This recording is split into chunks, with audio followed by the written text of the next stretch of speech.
thought we would start out with the games that happened yesterday, and some of these we'll just go through pretty quickly here.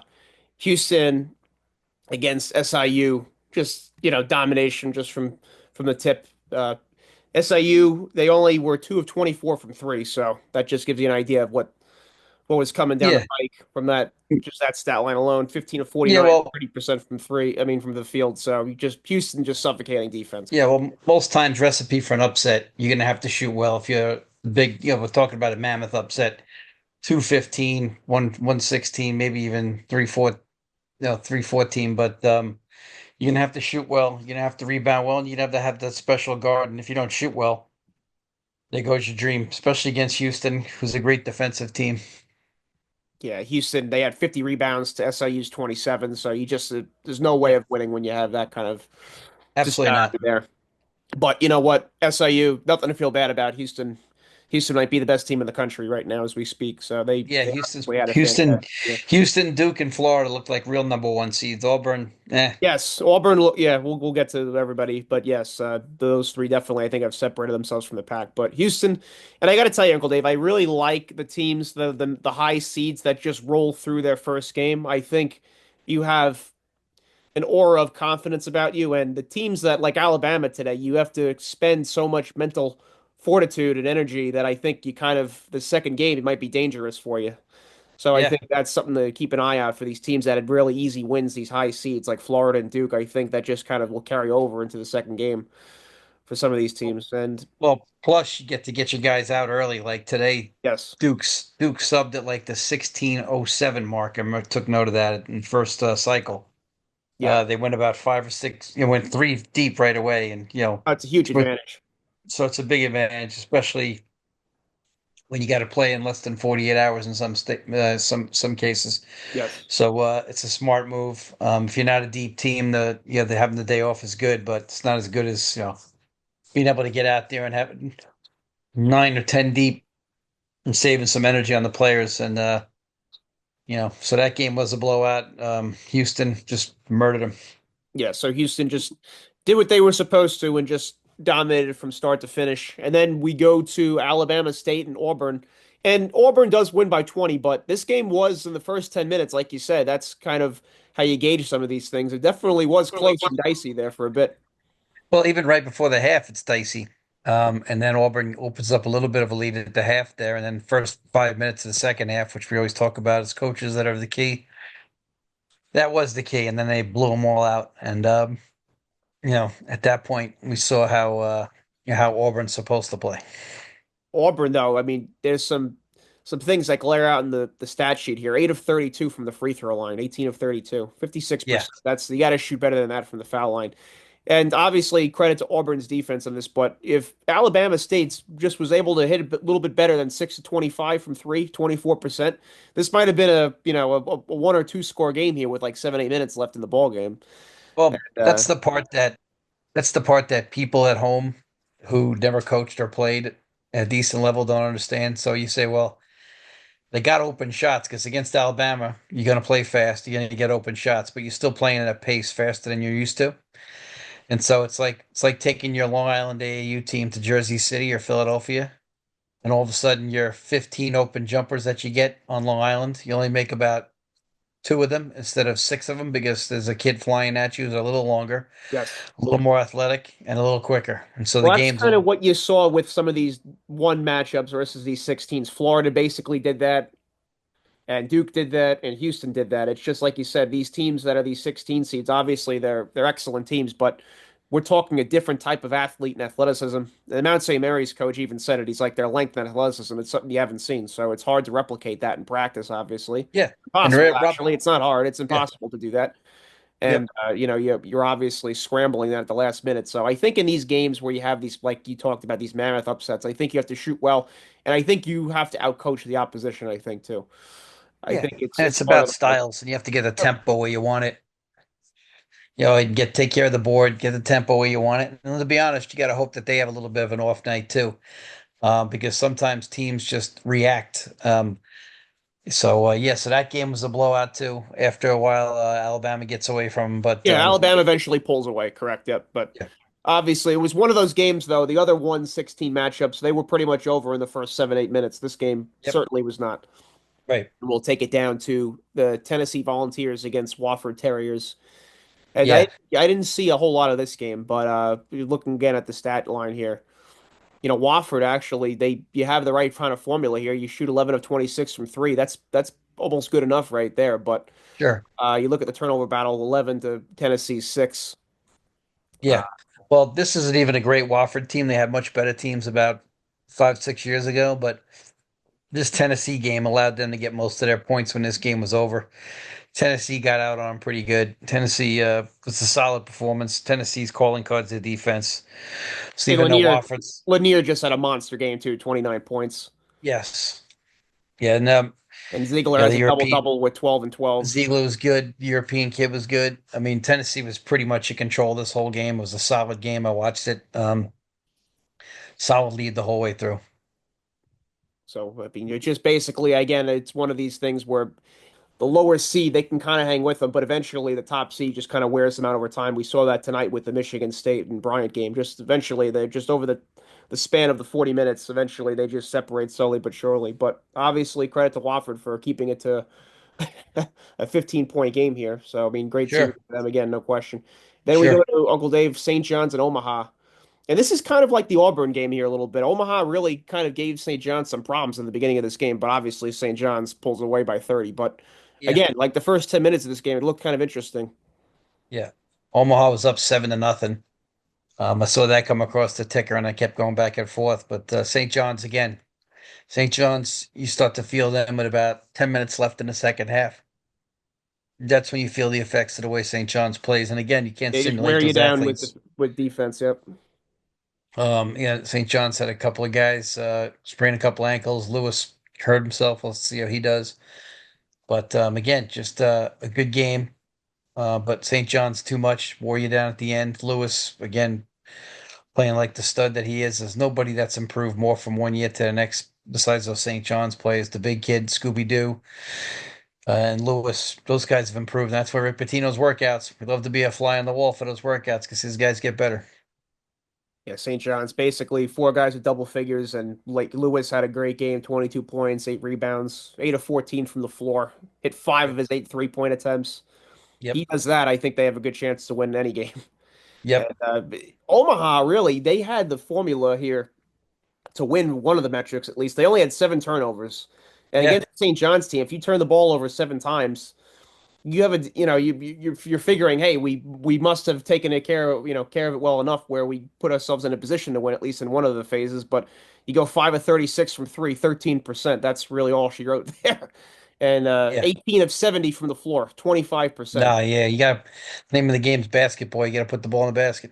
Yeah, so they just obviously, and that's a credit to St. John's. All right, they didn't turn Omaha over, but they just were Got him basically to a play faster. blanket, yeah, exactly, blanket coverage on you, and that's what you talked about, where you take, your your travel CYO team and you go to Jersey or into the city, and all of a sudden it's you're a hair quicker Yes, for the closeouts absolutely. and everything, and that's kind of what happened. Again, Omaha, you never seen a team like St. John's this year, so it's hard to match that intensity and be able to come up with a formula. Obviously, you try to tell your guys coming in that that's going to be the case, but you never know it until you really see it. So St. True. John's taking this one 83-53. Then let's see, let's go down low. We got then Wisconsin and Montana. And this is an impressive win for Wisconsin here. Montana, really solid team all year, but they get a 19-point victory here. Yep.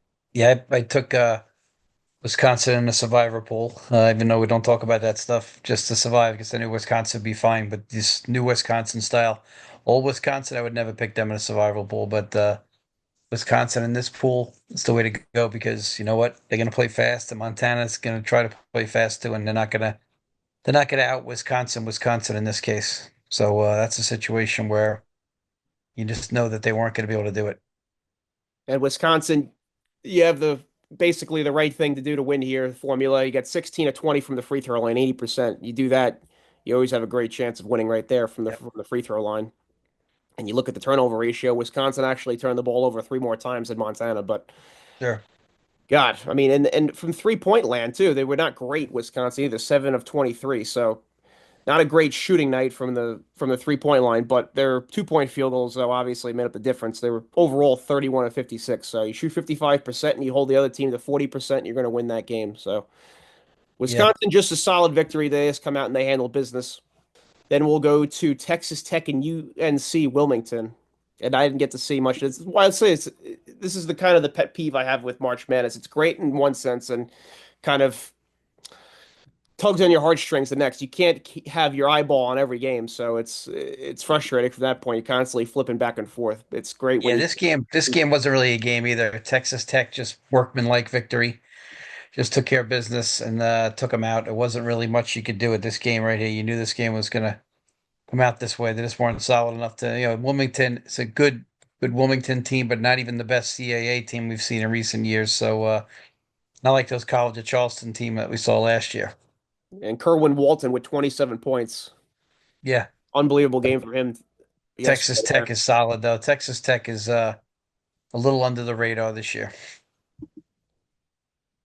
Yeah, I have them going to the Sweet 16 in my bracket. Yeah, Texas solid team, very solid. Like I said, little bit forgotten about, but for those people who followed all year round, you can see that they're going to be, legit. and we'll take it down below to Purdue and High Point. And this game was close around halftime.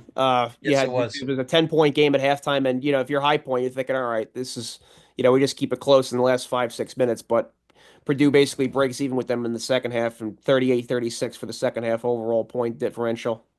And And Purdue's had this jinx over the last several years where they have a couple of these ones. Last year with Edie, obviously they had a different force in there, but yeah, that game got away pretty quick.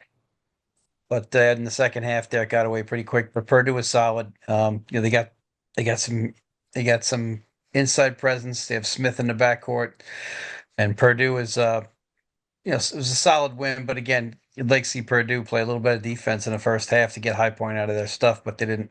yeah, High Point they were 10 of 28 from three, so 36%. And, if you're going to win this game, you probably have to shoot a little bit better. You have to knock in at least 15 of those, 16 of those. So you had two guys with 20 points, Braden Smith and Kaufman Wren, Kaufman Ren's a good player, very underrated. 10 of 16 from the field too. So Yeah, he made more than half his field goals there. So you do that on your team, you're going to have a good chance of winning always. Yale and Texas A&M. yeah. Texas A&M too much. It was about a 10-point game the whole game. They just kept Yale at arm's length. Yeah, Yale 40-29 played at well. halftime it was, yeah, with Texas A&M. Yeah, Yale played well, but Texas A&M just kept them at arm's length, and it felt a lot like, it felt a lot like a game where it's, one of those up the hill games, just never get there. And like I said, not a lot of upsets this tournament, which talks about one of the key themes we wanted to look at. Yeah, we were talking about it. I can't think of the last time we didn't see a 4-13, a 3-14, a 2 or a 1 seed win in the tournament. I'm trying to think the last time that didn't happen. Yeah, And we talked about that because the better guys at the lower levels now go to a higher school. So, exactly. for Yeah. example, if you're doing really good at Grand Canyon, you might wind up at Mississippi the following year. And so we wanted to see if that would. My summation's been for several weeks that you're not going to see as many upsets because of those things. Those guys are leaving. You've already seen guys in North Dakota State, hit the portal. Guys on teams that didn't have winning years have already said they're going to jump in the portal. So you wonder if that would take an effect. And my thing is, uh, the only way those smaller teams are going to get portal guys is if they have a situation like Drake did, where they have guys come with them as a coach. Because most of these guys don't think they belong at Colorado State; they think they belong at Maryland. So the thing is, are you still going to get those older teams at that younger level, at that smaller level? I'm not sure. I don't think you will. I don't think you're going to get those older guys. The lack of upsets now with the transfer portal, I think that goes hand in hand. Yeah, well, don't forget we're about year 2 or 3 into this crazy Yeah, portal yeah. stuff, but we'll Maybe it's an see. anomaly, but time will But tell with we'll it for see. It's sure. already it's already started taking effect. And then again, people always find a way to manipulate the current situation, but I just don't know if you're going to get those older teams, those Division One experienced guys. Like you take a game, you take a team like Bryant, who's got a Miami point guard on their team. He was at University of Miami. He's like lottery pick talent. Is that kid going to stay at Bryant if he's not a senior? I don't know. Right. I No, that's doubt a it. great observation, I think. Great I point. mean, is he going to stay there? Because now we're just doing free agency every year. This is like being in the NBA, Major League Baseball, pro football, Worse though, and, actually, because there's no and yeah, contract worse. keeping you. And you're a free agent every year, so Right. it's going to be a disaster. And that's why these November and December games, see the SEC's record, like I told you about, are meaningless. They're great for rankings and they're great for talking points, but they don't mean shit because most of these teams don't have a sense of who they are till the middle of January. That's so true. We'll move on, Uncle Dave, to McNeese against Clemson. And I have to say, this game, Clemson had 13 points at half. Yeah, And gosh, this this was was a wild game. a theme that I wanted to talk about this year too. So far as I've never seen as many teams in the first round just put themselves out of it with horrendous starts. So obviously in the 116s, we mentioned three teams put themselves in horrendous starts.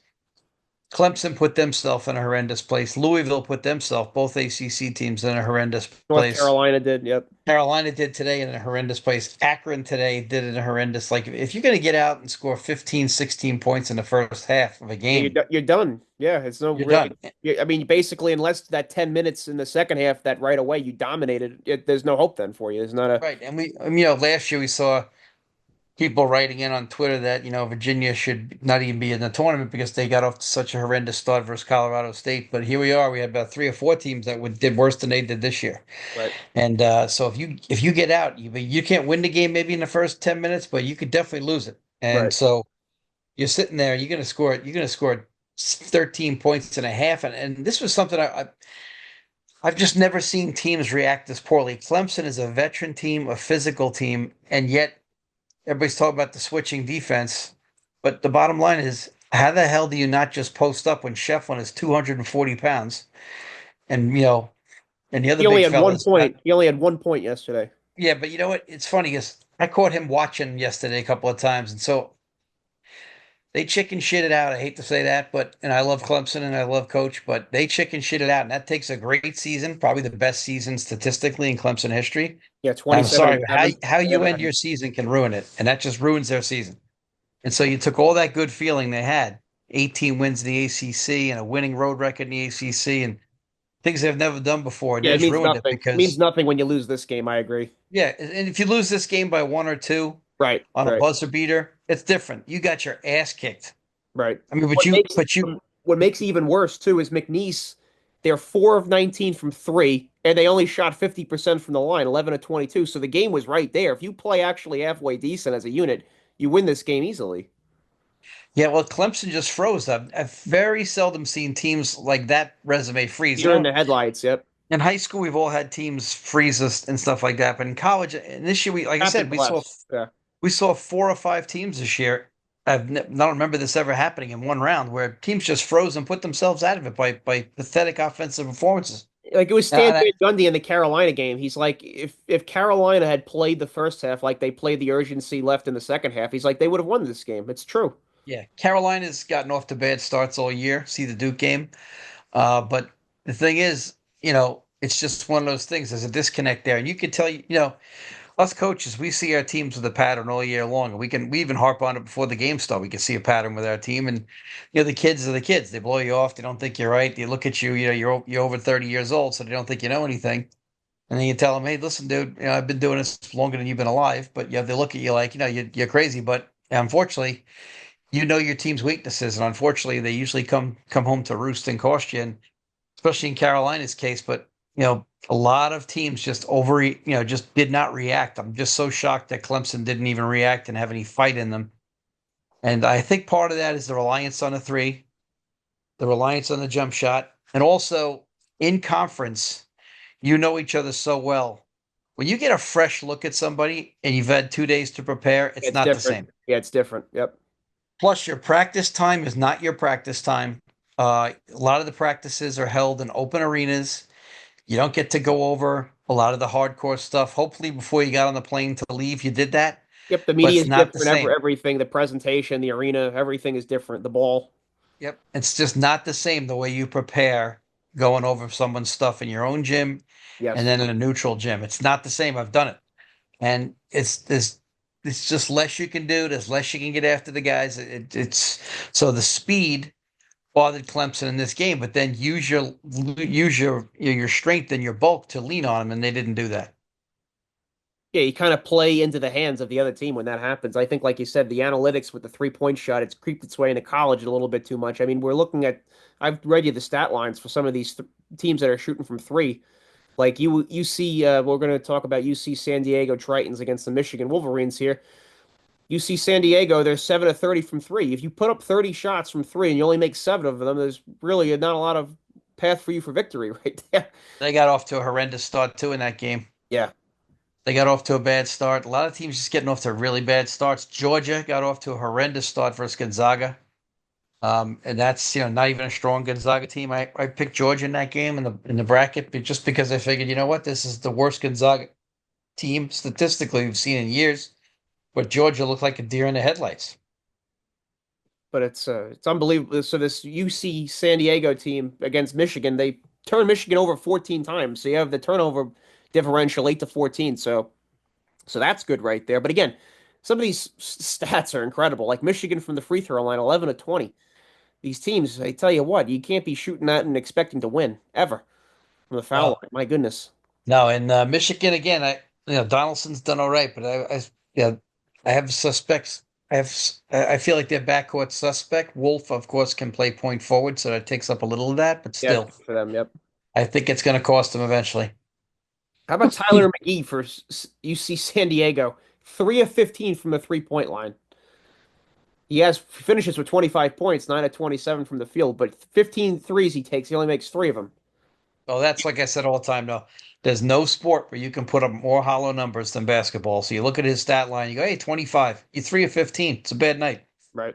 No question. And the thing is, like everybody goes, "Well, that's the way he plays." Well, no, that's a fucking cop out to not wanting to coach and not wanting to fucking hold guys accountable. 3 for 15. How about telling him to get a pull up or get a layup? Right. Right. He only has two assists either, so it's not like he was dishing the ball. I mean, this is not like the coach him where I'm coaching here, where you get limited resources. These are guys you recruited. Right. Okay, so let's be honest here. So Tyler McGee goes 3 for 15. You got to get him something else. Got to get him to the foul line. Got to get him on a pull up. You got to get something. I agree with you. I think it's so much of these guys, they just they fall on their sword, I think, unceremoniously so by doing that, you Yep, just it's not falling for you that night, like you said, go and get fouled, yep, come off a screen, hit a pull up. But unbelievable, especially like you said, the shooting in these type of arenas is different too. I think that's another thing that's standing. totally different. It's arena, it's real arena shooting we're talking here. It's not like where, some of these college arenas, it's different. It's not like the Carrier Dome, which is like true arena shooting. But like Cameron, for instance, that feels like a high school gym when you're shooting in there. Yeah, well, it's not a cozy environment. But I was kind of sweating that out too because Michigan, I have go to Final Four, so I definitely was hoping to see them win in our bracket there that we have. Then we have BYU against VCU, and BYU wind up winning this one 80 to 71. Right. Looking at BC, VCU never really got back in this game either. That game was stuck between 5 to 10 the whole night too. Never really got a shot. yeah, VCU plays fast, but it just didn't work out for VCU. They didn't turn them over like they usually do. BYU is solid, obviously, being in the conference they're in, but they just never get again. They got stuck between 5 and 10 the whole day. Never really look at pushed the them. the free throw differential is this one is crazy too. VCU goes to the line six times. BYU had 28 attempts. There you go. That's the game right there. Physicality. Yep, the turnover battle is pretty much split even 11 for VCU to BYU's 12. Yep. And again, but like some of these teams though, like VCU, they put up 38 3-point shots. My goodness. It's like, Yeah. oh Yeah. my Get a layup. Yeah. God. Take a layup. It's just unbelievable. I understand the 3-point shot with the analytics, but it's not like we talked about before on previous shows. Even for the best shooters of all time, it's still not a high percentage shot. So what the fuck are we doing here with Yeah. some of It's not all Steph. It's not all Curry and Clay. Right, right. I think Mark Jackson, we talked about that quote. He was definitely on the money, how that was going to kind of change He was a basketball. is a very very prophetic quote, way ahead of his time with that quote. Yeah. Yeah. No, I know he got flack for it, but he was absolutely true. Look at where we are now, after the Steph Curry effect 10 years later. Yeah. Well, I mean, Unbelievable. and also, it's spread to the pros now too. Obviously, it's a long time ago. Oh Now it's God, going to spread to college. no question. And this, Uncle Dave, this might have been my favorite game yesterday. The Drake Bulldogs against the Missouri Tigers here. This was in I love this game because both these teams really get after it defensively. Yep. This was really a fun game to watch. Just the Y- pressure that these teams applied all game long is incredible. And Drake, what's fantastic about them, Uncle Dave, is four guys that they have playing for them were Division two guys last year. So how great is Yeah. that? So And someone under recruited, I think. yes, so there's no question about that. And you look at Drake's coach; he basically is the Coach K of Division two basketball. Yep. So it's funny how Drake, you have all this, D2 accolade guys, but here they are. They won a game in the NCAA tournament. Well, the McCollum is the coach that I think is the best one available out there for all these jobs, and I think anybody that doesn't go for him first is making a tremendous mistake. I don't give a shit what the level. You win 4 titles in a row, we got to talk. Right, right. Yeah, I love his intensity too. He really is an animated coach. I like it. I liked watching him on the sideline. It was Plus, great. his teams run good shit. You can see it. Plus But the that the game was thing, that game was really good because Missouri made a great adjustment because the man-to-man offense of Drake was killing Missouri. So Missouri went to a zone trap for like the last 15 yeah, it minutes of was the game effective. Yeah, it really was effective. and got back in it and forced the Drake kids to make decisions unscripted, which for those of you coaching, you know that sometimes that really helps. If you can force people to make decisions unscripted, it takes away their ability to be able to rely on things and speeds them up. And so sometimes that's a great thing. But here's the game though. Look at Drake though. They only took 10 3-point attempts. They made five of them and they won a game. How Right. about that? Yeah. 54% from the field too. And Drake, they had some like there was some crazy stats looking at that game where they had like 100 more attempts and shooting the ball with less than 5 seconds left on the shot clock that they basically run their shit through and through. Doesn't matter what you do. That they're going to use pretty much hold the shot clock unless they have a great shot like a layup or an uncontested shot. But I like You know, them they're, because their poise, I how patient they are. they're one of the last teams in tempo in the country. I think they were last. Yeah, so it just was kind of a breath of fresh air to see how they play. And Bennett starts out, he had a fantastic game, 8 of 11 from the field with 21 points. I mean, Yeah, well, he's like a modern day poor man's Larry Bird there, but he's a hell of a player. yeah, it's funny, Really he won good the Larry Bird passer. Award too. So there you go. Yep. He's a hell of a passer, and them and St. Mary's play a different tempo. But Drake, they were 12. This was the game. This was the type of thing that could have led them to lose this game. They were 12 of 24 from the free throw line, and Missouri was 23 of 26. So that right there, but a high volume of turnovers too in this game, 15 to 17. But that's just kind of how Yeah. hellacious these teams played defensively. There's a lot of Yeah, they trapping, go after each other. a lot of aggressiveness defensively. So this was kind of a fun game to watch and really engaging. Wasn't Was pretty much from start to finish was really an entertaining and exciting game. Yes. So loved seeing them get after it like that because some of these games, even in the NCAA tournament, it's funny. Some of these like Carolina today, you're like, oh my God, you feel like they're sleepwalking through it. They were. A lot of people are like, well, blah, blah, blah. They played Tuesday night. Yeah, they played Tuesday night, but they did only play on Friday. They had 2 days in between. Right. It's not a lot different than, I mean, plus it's the NCAA tournament. You've had 2 days off in between. I mean, you should be excited for that. But then again, there's obviously a detachment with your team when you, like I said before, when you have a team that does the same thing over and over. And as a coach, you plead with your guys to get them to change that, and they never change it. There's the disconnect. Some years you have that. Yep. Good example there. Then we have Arkansas against Kansas, Uncle Dave. How about this one? Well, Arkansas Kansas coming out on top. Kansas comes back with a simple 2-3 zone because Arkansas for about 3 minutes doesn't figure out to put a guy in the high post. But then they eventually figure it out. But then Adams gets hurt for Kansas, and then the lead flips, and Arkansas beats Kansas. But I got to be honest with you, though, when that season's over, Bill Self is happy because there's some teams that just frustrate the shit out of you, and there's usually a chemistry issue there, and you don't really see that from day to day because even though the media is all over a team like Kansas and is up in their face, as a coach, you see things that the media will never see. And the bad news is there's some teams that just frustrate the hell out of you, and you're like, I'm happy my season's over. Right. And not because you want to lose, because the competitor in you doesn't, but you are relieved in a crazy kind of way. It's almost like a death. Every season ends, it's kind of like a death. And so, not as important as a death, of course. A death is much more important, but to a coach when the season ends in the playoffs, it's like that team is buried now. You're done with that team. But some years you're just like, hey, we're better off because you know what? That team was sick. It was infested, chemistry problems. It's time to go. Yeah, I think Kansas, that was an example of them this year. They were projected to go, basically, they were the seasons that Florida and Duke and Number Houston are one having, team in the country. that's how people thought they would be this year. But, Yep. Dickinson, there's some issues, I think, there. It was just a mess there the whole season for them. Well, I mean, I listen to the Field of 68 all the time. I listen to, college sports on Sirius XM channel 84 there. They were talking about Kansas back in November like this was a shoe-in for the Final Four. And all year long they sucked. So next year, when they're talking about this again after some like November 20th win about some damn team, I hope they remember because people never self-reflect. And again, November games don't mean shit. No, it's true. Doesn't mean shit. And if it does, again, I hate to repeat myself, how the hell is Auburn the number one seed in the tournament Yeah, if I they think, lost to Duke? yeah, we talked about it. St. John's, we think, could have maybe had the other number one seed, but Yep. neither here nor there. But how about UCLA, Uncle Dave? This is an impressive win over Utah State. Mick Cronin, obviously, jumping on his guy's ass. They've responded fairly well. Here they are. They got a win in the tournament. Well, it's funny. If they didn't respond, he'd be fired this year, and Right. everybody would say he's so mean. But since they won, no one says shit. Because I No, remember when he did that, true. seeing on all these social media posts like, "Oh, he's so mean." I'm like, "What fucking grade are you in?" Like, are we in third grade or something? Mean. These guys are getting paid now. I don't want to hear shit. Yeah, no, it's true. Either you want to get after it or you don't want to get after it. Whether you're getting paid or not, you're supposed to be here because you want to be here. He's mean. I mean, what are we like petting dogs here? Are we playing basketball? Yeah, He's mean. this is an elementary school, right?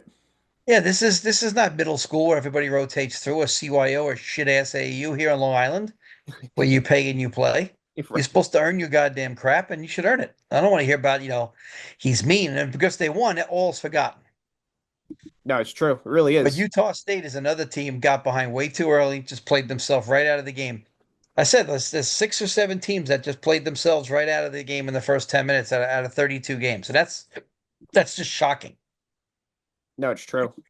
You have this game here. Hold on, let me pull up this. Yeah, Utah State was 4 of 31 from three. So obviously, when you have that kind of production from the 3-point line, again, it's funny reading out all these stats here from teams from three, just unbelievable. Then UCLA, they were able to, let's see, the turnover battle again. It's pretty much the same. Utah State had 11 to UCLA's 9, and what else we got here from the free throw line? Yeah, they were 7 to 10. And UCLA made all 10 of their free throws. So you do that and you're looking pretty good. And UCLA 10 of 24 from three. So they were able to knock down the three ball enough, hold the turnovers down. So they kind of coasted through this one here, though. You look at the final stats, so it's Yeah, unbelievable. UCLA 5-point win. did a good job. Like I said, they blew them out, which was shocking. As Utah State, I thought was a really live dog. In some of the brackets I'm involved in, it behooves you to pick an upset once in a while. But I feel like UCLA certainly dispelled that. I thought early that Utah State would have a good shot, but it didn't work out that way. Then we'll go to Creighton and Louisville. And the ACC teams, besides Duke, had a rough day here. Three of the Yeah, four are gone. right now they're 2-3 in the 3-3 in the tournament. No, 2-3 in the tournament, the ACC. So they're done. All that's left is Duke. But again, Hubert's team just came out flat. Chris Beard's team solid defensively as always. They have a pro big guy. Davis is a stud. He's a beast. Block shots. He'd be a perfect lob catcher and shot blocker at the next level. He's gonna be tough. But again, overall length and Padula hit some big shots at the end.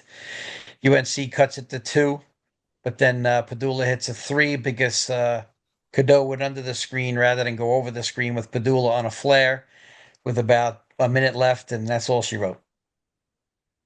How about Creighton and Louisville here? Creighton pretty much has Creighton it away shot the with. shit out of it. And Yeah. that's the other thing. Everybody says it's a make or miss league for the NBA, but it's turning that way for college, which is again, Creighton shoots the shit out of it. Now I watched Creighton versus St. John's the week before, couldn't make a shot. The point guard or Earhart probably missed about 4 threes and missed the whole basket against St. John's. And then yesterday he's hitting everything. So when you and the small forward for Creighton again missed about 5 or 6 shots, totally missed the best. He must have shot 10 air balls versus St. John's. And basically, again, faster pace, but against Louisville, not the same pace. Obviously, it made a difference. And they missed Against Louisville, they're hitting these shots. So Some of crazy these situation. shooting stats for Creighton here were unbelievable. They shot 57% from the field as a unit Yep, and 11 of 24 from three. You do that, my God. you're Yeah, not losing. you're not You losing, shoot right? 57% for the game, you're not losing. It's just you're just not. And you knew that was going to happen. And Louisville again really played themselves right out of that. They get down. Jeez, I think they get down like 15 or 15 at at one point. halftime. Right? 15 Yeah, at and you halftime, yep. just it just puts so much pressure on you. And You have to their play leading almost perfect to come back then at that point. yeah, and their leading scorer. He never got off the other day, and basically, you know, the kid from NC State played well, but this just wasn't there for Incredible too, Louisville. because And then, Louisville takes 14 more shots than Creighton.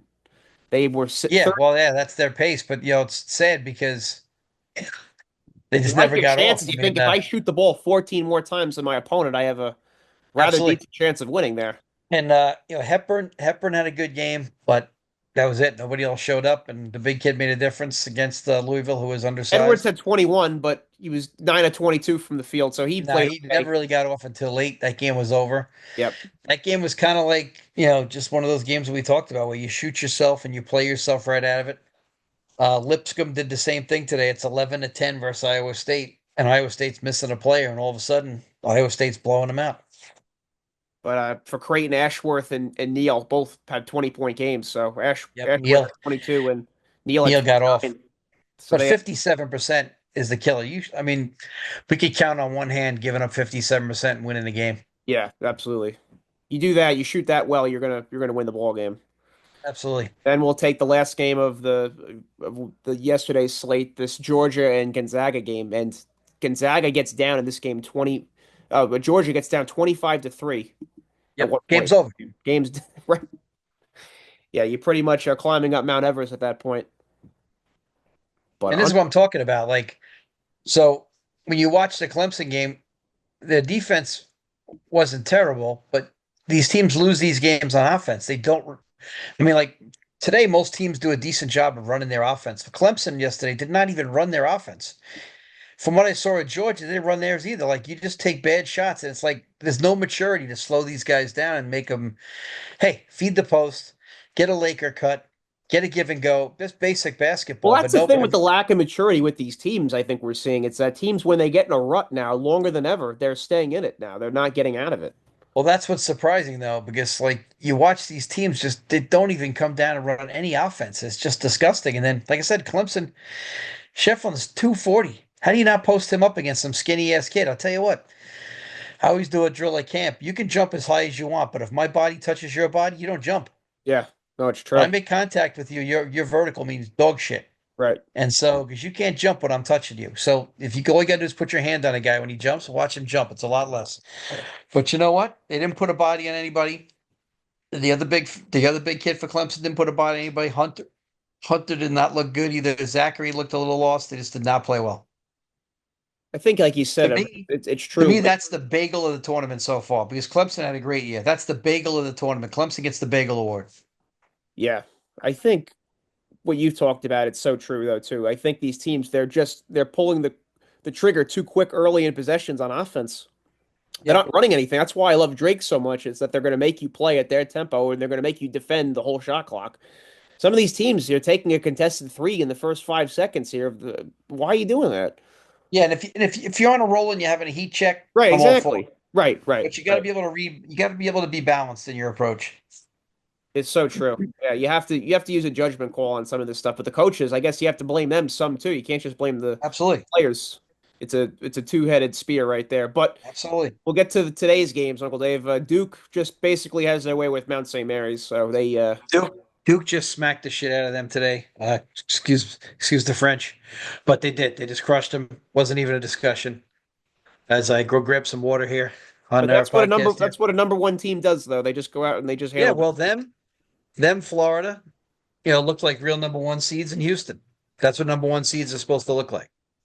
Uh, and they just took them apart. That's my, but it all comes down to, whether you can face death like once or twice in a tournament. If you face death once and get through as these bigger teams, usually you survive. Well, basically, we'll keep that rolling. There was not much to, Duke just No, basically, that game was a blowout. You got everybody in. Cooper Flag looked good. That's it. even a walk-on gets a bucket in this game, so you Yep. have Great everybody stuff. everybody contributing. And Florida against Norfolk State, pretty much you have a very similar type story here. Florida just smacked the living crap out of him. I turned on that game for the tip and it was over. Right. Right. Yeah, basically these teams that are up 20 plus at halftime, then you know your fate is already sealed, and that's Well, there was a basically couple of what possessions Duke did. where they went under on screens on Clayton and he just banged a couple, and then they switched the defense and he hit another one from like the logo, and I was like, all right, that game's over. Right. Yeah, but Florida, I really like them. Their big guys, I think, are underrated. They can catch lobs. They're great defensively too. Oh, Chinyelu, I really plus they like. got 20 fouls there too with those four guys. Yeah, you have. I think they're, you can't say anything's guaranteed, but as far as a Final Four appearance, I'm almost certain for them. Well, the thing is too is that when you have 20 fouls to give, how the game is refereed, Oh, it's so if the game is ever refereed tight, it's going to be a bonus to Florida. absolutely, absolutely. And if it's not, then so be it then. Yep. But I think you have, Florida again, just basically looking like a true number one. And it's funny because we talked about all the number ones. We agreed that Duke, Florida, and Houston were consensus number ones. The fourth one, we were like, that kind of is a toss up Yeah. to everybody. And it's funny how it wound up playing that Auburn looked But most. the seeding was baked in, so Auburn was number one. Well, you lost three of your last four, so how the fuck is that baked in? Do your job and work on Sunday. You get paid to be on those committees. It's an honor. Do your damn job. Auburn shouldn't have been the best seed. Sorry. Then we go to Robert Morris in Alabama, and they just so funny. Andy Toole, Uncle Dave, a coach at Robert Yep. Morris there, and he was a former Eastern Invitational guy from back in the day. Yes. Yes. Former hoop group guy. Yes. So, personally liked him a lot. So it Yep. was Hoop kind group of cool. guy. One of Rob Kennedy's workers. Congratulations to Coach. He's got a lot more gray hairs than what I remember him. Welcome to Oh coaching. yes, a lot more. Yeah, that's what He coaching will never give had a you, though. gray hair. Always looked so young. I'm looking today. I'm like, wow, he's got Yeah, gray hair. I'm like, well, this guy's been coaching a while. Gray hair's next step. that's exactly it. Especially the grades are different, I think, when you're an assistant versus a head coach, no doubt. Oh, it's well. I always tell my players the reason I look like this is because I had you guys. Right. Yeah, it's true. I But used to have, Amari Dickerson, though, he had a fantastic game though oh, for I did. Robert He Morris. belonged out there. He He put it looked all great. out there. Yep. Robert Morris had some good athletes on the floor, but Alabama eventually just, Sears made a couple of big buckets. This was a really a fun game to watch, though. This was really an exciting one. I think that Dickerson, he just, like you said, he laid it all out there. He had 9 rebounds, he had 2 blocks, 3 steals. He was just all over the place for Robert Morris defensively.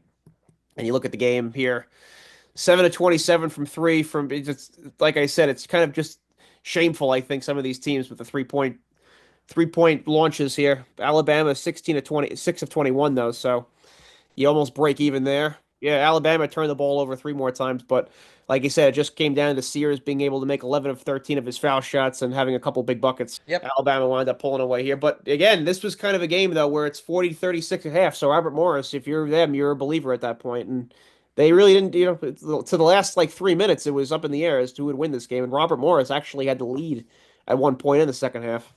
Yeah, they did. Yeah, it was a good game, but at the end, Sears made a couple of big plays, and with about 2 minutes left, they got away. What do you think of subbing in Grant Nelson, Uncle Dave, with the knee injury? Well, Grant Nelson gives you a guy who can score on multiple levels, and sometimes at the end of the game, you need a bucket. Yeah, but he was 2 of 3, so he played 7 minutes, but he made 2 of his 3 field goals. Yeah, but he's a guy that knows where to cut for the ball. He's a guy that Yeah, he's knows a good what handsy pass player. to make. He reminds me of He's like a Ryan Kelly from Duke back in the day. He's like that Yeah, kind he's of an guy. offensive player, so he's a guy that knows how to play offense. Then we had well, just ended not that long ago, Michigan State and Bryant. And again, this was kind of has a similar feeling to the Alabama and Robert Morris game where Yep. Michigan State, they're only up 5 at halftime. And like you said, Bryant, they might have 2 pros on their team, so that right Yeah. there, that keeps them in striking distance. But again, Michigan State just outscores them by 20 in the second half and winds up taking care of business here. Yeah. And they look legit, like they belong. Brian, like I said, has two guys who are going to play pro somewhere. When they're done. So yeah, Bryant was tough. It's good to see Coach Martelli do a good job. Another hoop group guy. So one of Rob's guys that used to work back in the day there. So that was good. But yeah, well, that was a tough game though because you sit there and you're watching that game and And you feel for the kids that playing their ass off, but they're still fighting uphill. And Michigan State offensive rebounds, and that's the difference usually in a lot of these big physical games.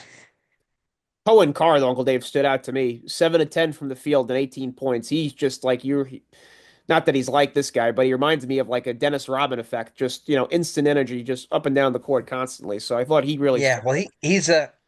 he reminds me of Marcus Camby a little bit. Obviously, he's not going to win Player of the Year like Marcus Camby did, but he's very much like that. He's a guy that can run the floor. He just gets up and down. He's got great athlete. Scores around the bucket. He's a good lob catcher. I mean, he's just an instant energy. Blocks a lot of shots. He's like a Marcus Camby kind of guy. Michigan State, though, they're really well rounded offensively. You have Holloman coming off the bench who had 14, and you have Carr coming off the bench who had 18. You have two guys Carr, in the double former figures Wake off the Forest bench guy. for you. It's just crazy. And I think the bench points in this game were really lopsided too. I think Michigan State outscored them by a ton off the bench. So Yeah, the rebound stat was bad too. Rebound stat and 54 to bench 54 to points. 29 for Michigan State. Yeah, Yeah, Michigan off State the just had bench. too many shots at the basket. And that's happened in a couple of games. But that game, yeah, with about 5 minutes left, it just kind of faded away. So Michigan State, like a lot of these top seeds here, just slowly were able to pull away in the second half of this game. Then Iowa State against Lipscomb. And Iowa State basically had the control of this game throughout. They were up 16 at halftime, and then they outscore Yep, Lipscomb by 11 in the second half. So there's no doubt game in that. got away. I tell you, Yep. it was 11-10, and then it was like 25-11, and all of a sudden it was gone. Like you And said, there's a lot of. Lipscomb kept relying on threes and shooting further and further out. And I'm thinking to myself, well, it's not worth more out there. It's a great point. You can shoot from 25, you can shoot from 28, it's still worth three. No, I know. Like I said, so a lot of these, even the teams that are winning, Uncle Dave, a lot of these teams, they're shooting like, 30% from three. It's like, what are we doing here with some of these field goal percentages are just cringeworthy. And it's funny. Iowa State. I don't know how many times a team wins a game going only 8 foul shot attempts, but 5 of 8 from the foul line for Iowa State, and they wound up winning the game Sure, easily. sure.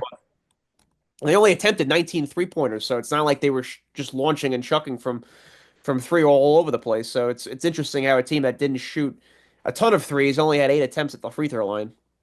Right. But Lipscomb, too many turnovers, Uncle Dave. 17 for them. So you turn the ball over 17 times. Shoot 28% from the field, 28% from three, 37% from the field is really there's not a window for you to win in that situation. Yeah, and Iowa State, it looked like they were running offense like a direct league. It was killing it. But Curtis Jones off the bench had 17, so you have that kind of production from an off the bench player. Mom Solovic, 20 points for him. Two guys are almost at 20 points, so you have great production there. So, but again, just Iowa State just able to control the game pretty much from. And then we go down to we got Troy and Kentucky, Yep. and Kentucky they wound up they were 35-27 at half, but again they just able to just slowly kind of just pull away in the second half again, like a lot of these games. It's funny, like you said, the lack of upsets and everything, and kind of a mellow first round here. So we'll see what happens. Right before the half, the big kid for Kentucky made a couple of big plays, stretched the lead out to 10. Then it got to 8 at the half, but then Kentucky made a little run with about 10 minutes left, and that was all she wrote. But again, we haven't seen the madness in March this year. No, No it's buzzer beaters.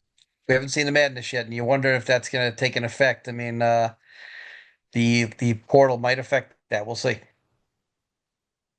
yeah, I agree. Yep. And then I think for Kentucky, Alway is just that's the guy who stirs the drink for them. He almost had a double double with 20. He had 6 assists too. So it's the guy's passing Butler the too. ball. Butler does a good job. Yeah, there's no doubt. But the funny thing is, though, is like I'm trying to think when was the last time a 13, 14, 15, or 16 didn't win a game? What year? It's Yeah, got to be at you've least almost five. had those every year, at least one of them. Yeah, 'cause it's got to be at least 5 or 6 years that I can remember going back. I mean, Virginia's been part of two of them. Uh, Yale beat Auburn. They were a 3 or 4, weren't they? So Yale beat Auburn, who was a 3 or 4 last Auburn, year. I think, was a 2 last year, and Okay, so Yale was a 15, I so believe. like you're sitting there, there's definitely 1 in 16s we've seen a couple of times. So here we are. I can't remember the last time that we've had two times the 16's beaten a one. Have we not had that twice now? Yeah, it's We had I Virginia lost to UMBC, and then who was the other 16 one? I know Virginia when they lost to Furman, they were I think a two seed. I think at that point Yeah, so I thought we've had two 16s beat ones, I think. I'm there trying to is think there who is that a late nights coach. We forget things. yeah, no, it's true. Who's the second 16 seed? I can't remember that. Purdue, Yeah, Purdue, that's right. To St. Peter's? Purdue to Fairleigh Dickinson. Bailey Dickinson, that's right. How about that? That coach got fired this week, by the way, after doing a good job at Iona for 2 years. Very unforgiving. Yep, sure is. He did a good job at Iona too, but they're like, well, we're moving in a different direction. Well, what the hell does that Yeah, mean? what is it? Yeah, yeah, that's very vague. They said they're trying to go in an NBA direction. Well, you're not getting NBA talent at Iona. No, I don't know what the fuck that means, right? And what kind I of mean, Clayton, asinine statement is that? Patino got Clayton to go there, but that's because he's Patino. You don't have another Patino. Right. Yeah, you might have gotten guys that kind of were like, all right, let me go there because Rick Pitino, the connection maybe with him to the NBA, but and Pitino wasn't even an NBA guy. He was there for a cup of coffee, literally. You know, if you look at Exactly. his whole body of work, he's coached in the NBA only a short amount of time compared to his college career. Sure. Sure. And Maryland and Grand Canyon, Uncle David, again, kind of Maryland has again, they have control of this game throughout the whole Yep. game. Yep, 14 at halftime, but then you outplay them by 18 in the second half. So there's really no doubt in this one either. Yeah, 4-13 game that didn't produce anything. The big kid's tough. The rookie there, he's a tough, and McKenzie's tough. I mean, Maryland's well coached. Willard's a good coach. So I mean, yeah, not much drama. Not much drama today. And then kind of more of the same with Arizona and Akron. Arizona Yeah, just I tried to pick Akron because you're rewarded to pick a upset, but Akron got the crap kicked out of them again. They were down to like down 10 at the half, and 10 at it went half. up to Then they lose it by went up 8. to 20. It went up to 20 in the first 2 minutes, and that was all she wrote. Yeah, and then they get outplayed by 18 in the second half. So just you're in striking distance in the first half, but you can't surrender that point differential in the second half there. So Yeah, Arizona, like you said, I think you talked about how they were kind of, maybe you thought they might have been vulnerable against Akron, but sure. They've had a lot of pressure in their past. They've lost a lot of these games over the years. and then we have Colorado State, Memphis, and I thought I had an inkling that Colorado State was going to win. So this was kind of Yep, I the had classic Colorado kind of State. upset game here we're talking about. And Yep. Colorado State, they take a closer look at this one. Memphis actually was up 5 at halftime too. So Yes, they Colorado were. State second Memphis hand. was up. Colorado State had their chances to get back in that game early, but they didn't. And then eventually, Colorado State ran their offense and calmed down. And Memphis State took some bad shots and basically, you know, they shot themselves out of it from three. If you look at their best player, Memphis, just to not get it done. And now Penny Hardaway's going to Andre, hear it yeah. because he's never really achieved here at this tournament level. And a lot of that's attributed to the league they play in. It's a cupcake league these days. But again, they're another team that never suffered for losing games during the season in their ranking. I thought they were overrated all year, and I'm not shocked. Point, but it's tough. He's a alumni, former NBA Sure. player, so he's got got the name recognition, so a lot of pedigree there. But like you said, if you're Memphis, they're probably thinking we should be doing better than this. Well, everybody thinks that these days because of Yeah, social media. Everybody sees what somebody else has in their social media post. They go, "I want that too." Well, it doesn't right. work like that. You look at Colorado State though, the scoring distribution though. Kyan Evans had 23 points. He was 6 of 9 from three, by the way, which is unbelievable. Jalen Lake had 14. He was 3 of 7 from three, and Nick Clifford had 14 points. So you have guys just the problem with Colorado State is just not much production off the bench, only 7 points. But when you have four of your five starters in double figures, though, bodes pretty well for you. Yeah, sure does. And they were able to shoot the three ball well enough, 11 of 30. Memphis also, Uncle Dave, too many turnovers, 16 turnovers to Colorado State's 10. So that's pretty much the game right there. Yeah, it was a good game though. That was one of the few good games of the day today. And they didn't shoot the ball well enough from three, 6 of 23. So they Memphis Tigers wind up coming up short here. Then we go to Liberty in Oregon, and Dana Altman, Uncle Dave, just continuing his success here, and Oregon Continues to win blowout. just they just stomp Liberty, and pretty impressive win because this Liberty team was pretty good this year. Yeah, but funny, Oregon's been hot since like the middle of February, early February. and they've played better. And you could see it coming at the beginning of the year. They were really dragging. They were taking on water, and all of a sudden they started to win games. And I guess the Big Ten travel schedule is probably kicking their ass a little bit, being all the way out there in Oregon. But eventually they got hot, and now they're still rolling. I think they'll be a tough out for anybody. Yeah, I think so too. I think Oregon, I think they're kind of under the radar here. It's a five seed. I think that, is dangerous of getting to the Final Four, I think, no doubt. Sure, But then we get, they're that bracket is tough. it is, yep.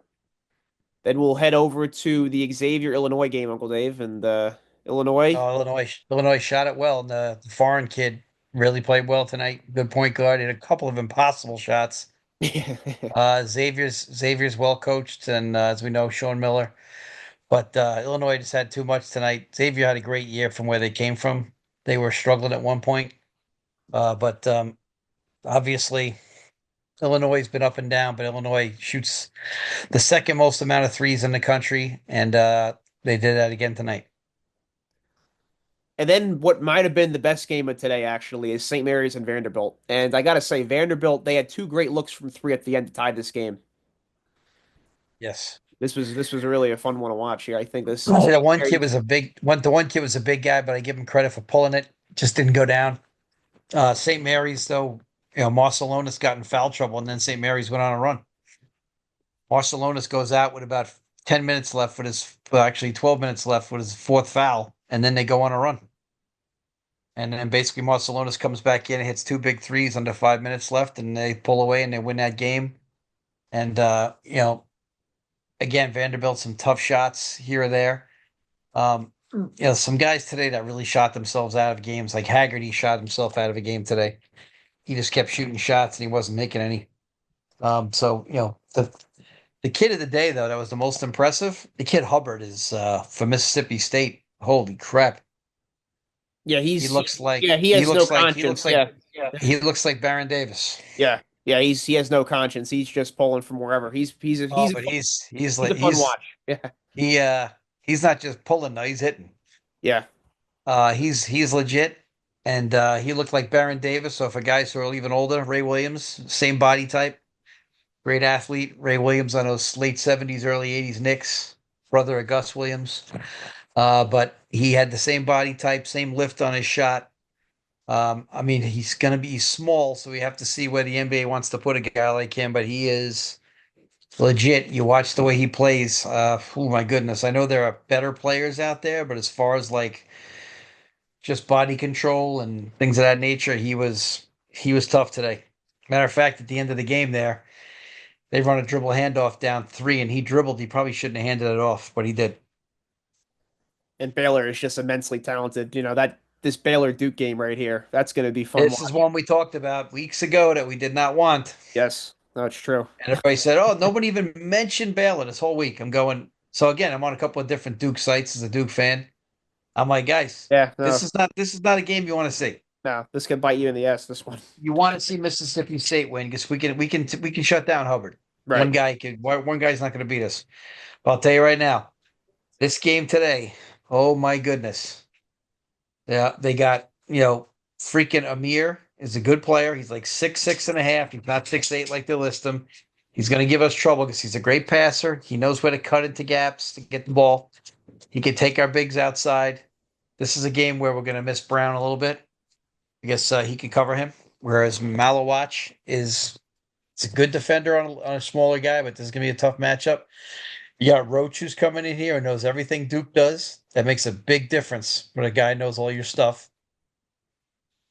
And Roach played for Shire his first 2 years, so he certainly knows what Coach Shire runs. He also, you got the any kid, was it Anaginobi? He played great today. Yep. I mean, this Baylor team, this is a scary team right here.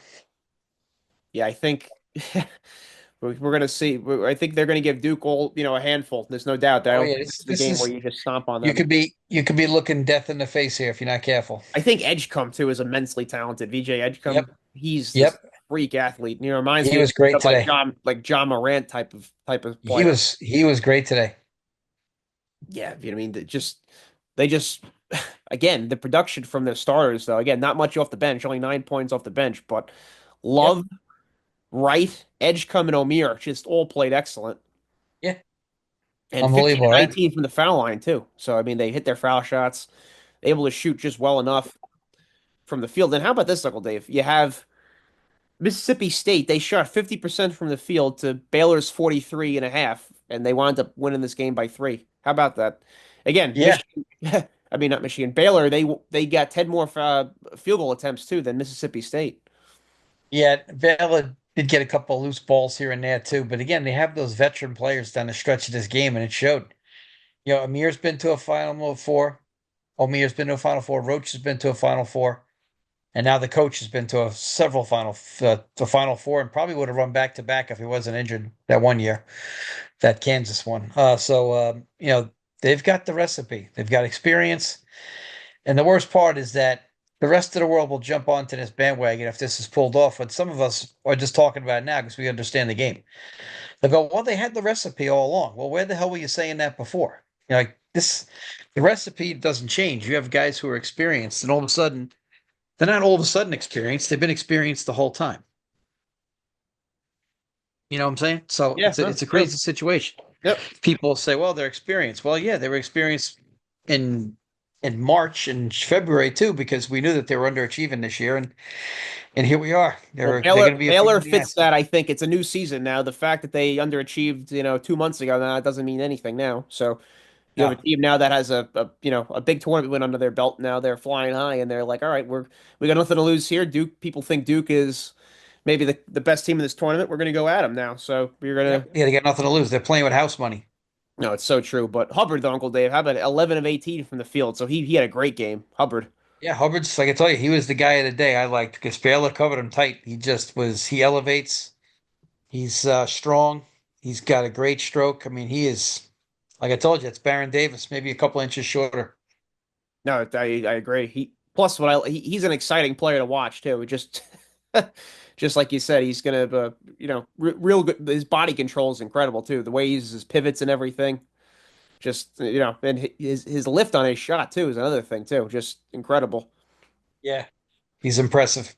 So we're gonna have obviously for all our Duke fans out there, definitely Baylor you cannot overlook. There's no doubt. So Baylor wound up taking this one over Mississippi State by three, 75-72. And then Uncle Dave, we got New Mexico and Marquette. And New Mexico, I picked them in my bracket, so I was Me too. definitely Me too. happy to see them win because I thought Marquette, again, kind of in these situations here, just more often than not, just didn't pull through enough. So I was not surprised to see New Mexico win this one here, and plus Rick Pitino's son, Uncle Dave, showing that he can coach as well.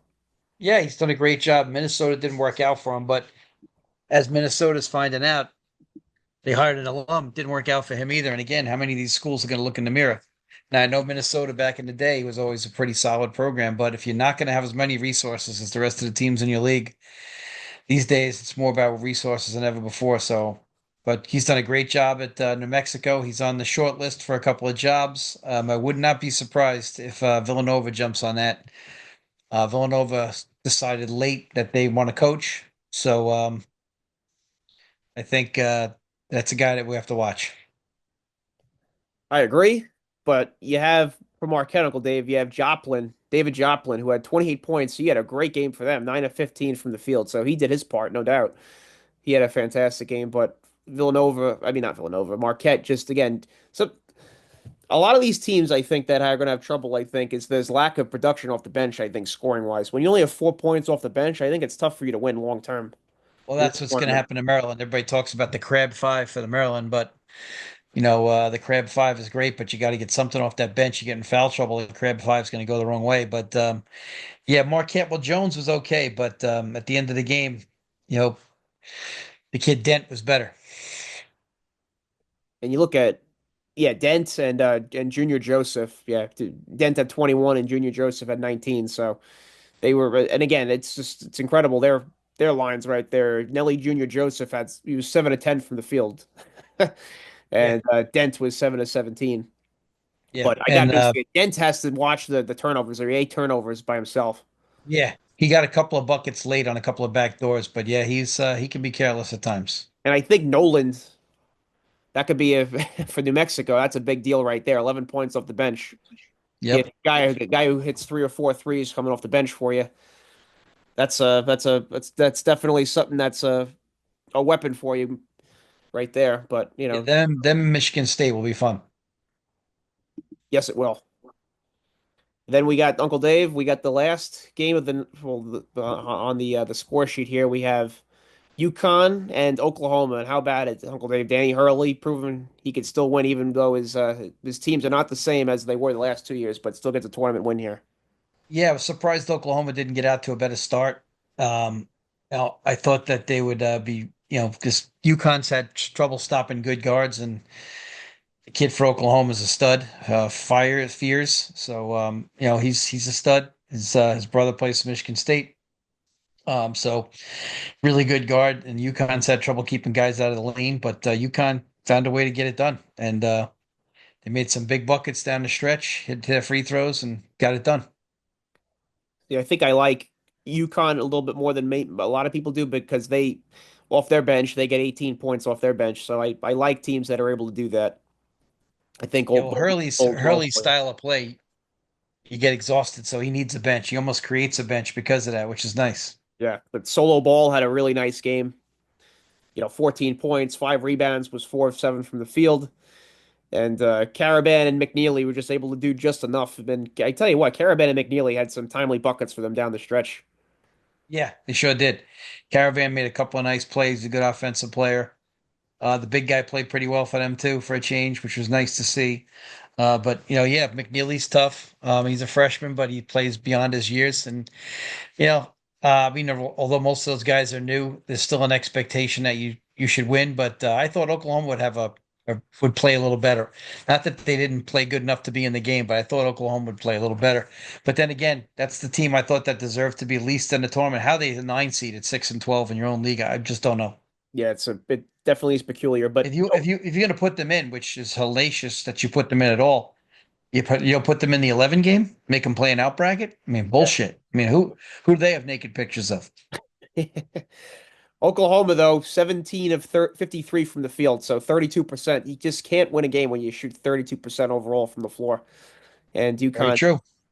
UConn was able to shoot 43, so that's the game right there. The fact the game was as close as it was Yeah, actually is kind of interesting in that regard because you yeah, shoot the differential between field goal percentages is 10%. You usually think you'd win by more than eight. yeah. But So true. you have it. But you know what kept Oklahoma in the game, Uncle David, is they 27 foul shots, 22 or 27 from the line. So Yeah, that's UConn can't stop penetration. yeah, which has not been the case the last 2 seasons for UConn, but this year it is. No. Well, last 2 years they've had great shot blockers too. Yes, yeah. When you have the beanstalks in the middle that can block shots like Donovan Clingan, yes, that. UConn the last 2 years is very impressive. But so this is a team. Obviously, it's not as good as his last 2 years, but able to still get a win for him. So this is Danny Hurley Sure.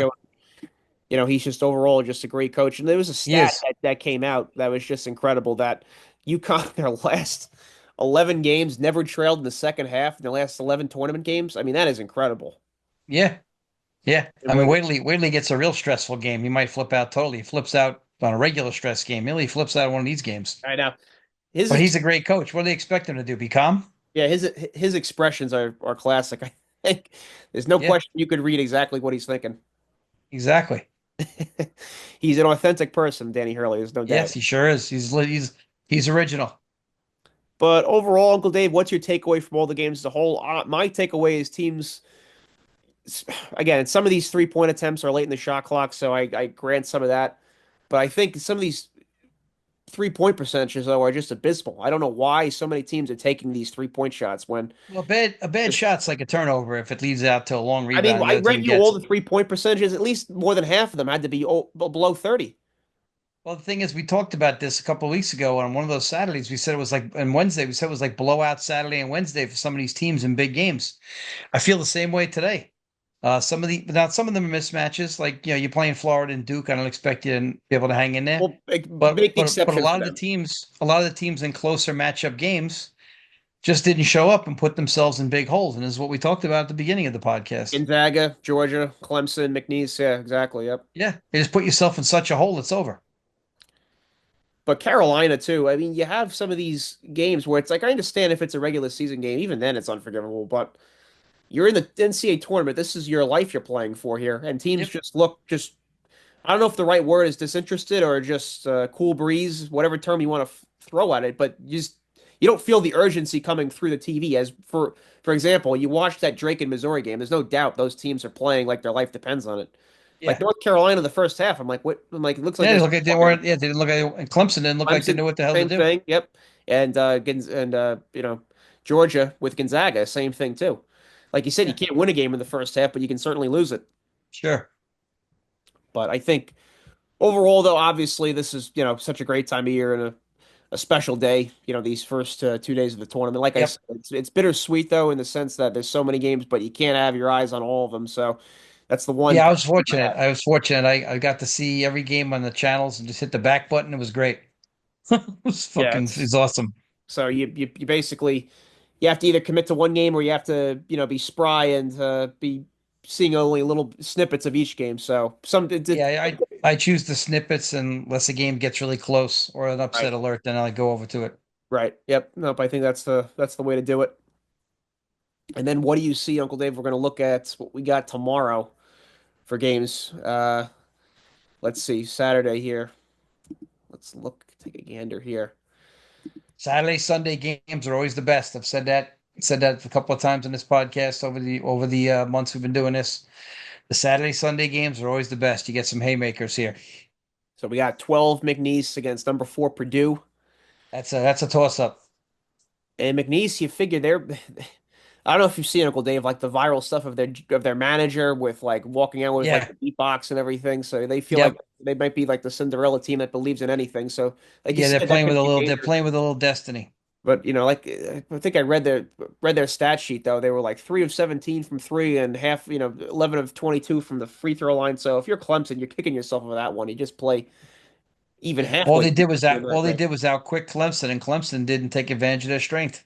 Yeah, like you said, when you're a Power Four team, conference team against some of these schools that are a little thin in the ass. You have to exploit that down low when you have the Well, it's the size and same the thing I weight. talk about during college football at work with my buddies who love college football. I said the game is all pass and like trickery now, that no more does the team with the big advantage just lean on the other team.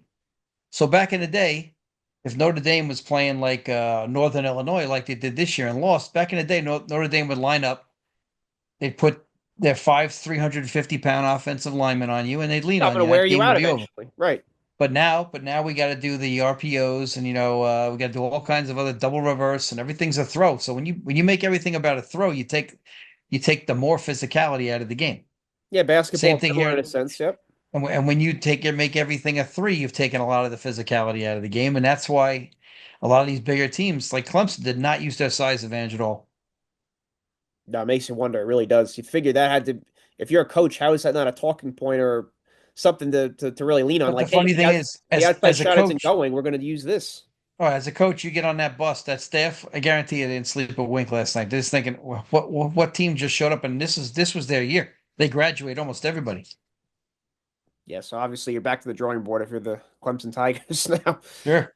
Really disappointing. And then we have battle of the old timers here, Uncle Dave. We have number 10 Arkansas against number 2 St. John's, Calipari against Yeah, Rick. this game's at 2:40, I believe. It's the Yes. second game of the day. It's Yep.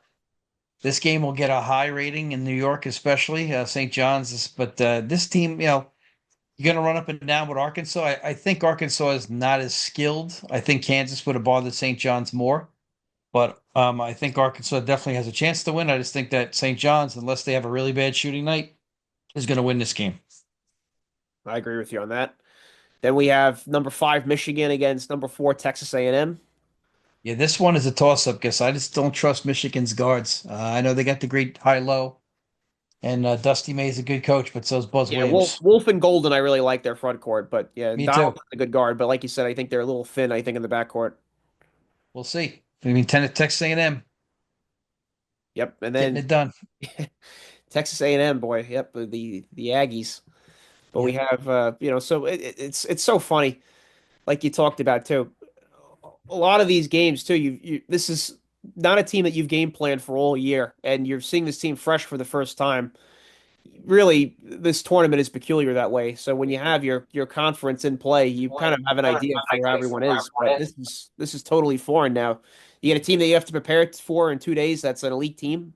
It's really Well, going the good news to is like when you go to a Final Four situation, which all these mini brackets are, you start out, you're told you got to survive one weekend. So you have all your assistants take a different one of the three teams you're going against, and you prepare for it, but you don't get to run through all their stuff. So, for example, Michigan's playing Texas A&M. So once that those two games went final, now Texas A&M today went over, you know, Texas A&M goes over Michigan stuff, and Michigan goes over Texas A&M stuff. But that's again, it's a day after a game. You got a game the next day.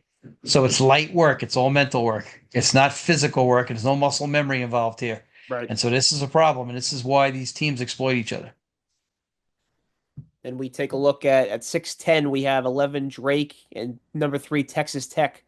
And I Great really loved game. watching Drake, boy. So I'm gonna really Texas Tech, this is going to be a great game because Texas Tech guards everybody. and so does Drake. So we're gonna have Yep. So kind of it's going to, they'll guard you in the parking lot. you might have a duplicate kind of Missouri and Drake game that we had the other night. So yeah. Yep. They'll guard you in the parking lot. So I think Drake is just they're just a breath of fresh air with how they run their stuff, and they don't rush anything, so they're kind of peculiar in that way of a watch. So I really enjoyed that Drake and Missouri game. So this is a game that I'll definitely be glued to Great for sure. stuff. And It's going to then be great. oh no doubt. And then we have number 9 Creighton against number 1 Auburn, Uncle Dave. And I have to say Creighton kind of is they're a scary group right now. If you're Auburn right now. Obviously that you're going to have them as the favorite. They're favored by eight and a Right. half here. Well, Creighton could shoot you right out of the game, though. That's Well, the that's the thing. thing. Yep, Then yep, they could shoot themselves right out of the game, too. yep. So they're coin flip how this is going to go. Because Creighton will let it fly. They're not shy. They'll let this thing fly tomorrow all day. And that's Yeah, that's the scary part about it. It's Creighton will put themselves in a situation I will. where they I'll can tell you either this, shoot Coach themselves. McDermott, the success he's had there, he's proven himself to be a damn good coach. I will say. Yes, he has. He is a very good coach. There's no doubt about that. He is excellent coach. I'm surprised he stayed there this long. Yeah, me too. Um, but I He might be guess, just comfortable in that spot. well, like I said, if you find a way to win somewhere, Plus, his son went there, Doug. yeah, So you you find have, a way to win somewhere, you're comfortable, you know who you are. Maybe he doesn't need the limelight. yeah, I kind of Um, like that. Me too. He's kind of like the guy at Gonzaga, Mark Few, and you need to stay there. Hey, you're living above poverty lines and you're coaching college basketball. Why not stay? Yep, exactly. And then oh god, this will be a good one too. Number 6 BYU against number 3 Wisconsin. Yeah, a lot of pace, a lot of scoring, I would think, unless both teams go out and shoot poorly. But should be some high scoring. BYU is at times this year has been one of the best teams in the country. Wisconsin's pace of play and scoring at times this year has been one of the best in the country. So we got to see. It's gonna be fun. Should be a lot of scoring. Should be in the 80s at least, unless both teams, like I said, have off nights or decide ways to D it up a little better. But again, you're talking about no muscle memory on these scouting reports. I think that's a great quote. I think there no muscle memory on these scouting reports. Like you said, it's all mental stuff, no physical. Yeah, well, like when you just for example, when you're playing a team that runs the flex, yeah, you can tell your players about the flex and jump into the ball, but they never do it. So if you don't go through that physically and talk about the screens and see how the screens are set and where the screens are coming from and how when the ball changes sides, if you don't get off, you're going to get screened and you're going to give up a layup and then you're going to get subbed out. So if you don't if you don't show them that and physically walk them through it, it's different. True. Don't go out. You would know that being on a college staff. Yep. Number 8 Gonzaga and number 1 Houston too. We have at 8:40. I think And Houston's going to get them. I think this might be the least interesting game of the day from my yeah, perspective. Although I think Houston. I mean, if although they Houston is capable of shooting themselves out, I just don't yeah, think this is the I Gonzaga think team this that is does like it. a 15, 16 point win. I think ultimately. Yeah, I think Houston's got too much. This is not the typical Gonzaga team. Totally agree. And then we got number 7 UCLA at number 2 Tennessee here. I think Tennessee's defense will be too much. I think that UCLA will hang around as long as Tennessee can't make a basket because Tennessee goes to these streaks with Lanier makes a couple of Lanier and buckets. Ziegler are tough. I think the Yeah, so Tennessee, if they I make a think, couple is of buckets and the European kid's tough too. So we got to see. But I think that Tennessee, I Tennessee, think, is a team actually outside of the main number ones and everything. They're a number two seed right sure, now, but I think they could win the sure, whole thing. I think Tennessee. sure, They're sure. talented enough where if they get hot at the right time, no doubt it could Yeah, happen. no doubt. And then we have, and yeah, that's what our slate of games is tomorrow, Uncle Yep. Dave, for the 8 games tournament. tomorrow. Yep. So that'll be fun to watch. We're in a great time right Sure, now, and luckily, like I said, now we're the round of 32 here, so you'll be able to have more eyeballs on more of the games. sure, sure, So that helps a lot too. The second round, like you said, the sure, Saturday and Sunday games, you talking about it, they're the most fun to sure, watch. So sure. we shall see what happens tomorrow. Yeah, definitely. And you're coming over tomorrow too, so Yep, we're gonna yep, have a ball watching. yep. But yeah, I guess we'll wrap it up there, Uncle Dave. Yeah, we'll do it. We'll do another one Monday after the Saturday Sunday games. All right, yep, sounds good. All right, all you basketball fans out there, live long and prosper, and may the force be with you. Peace.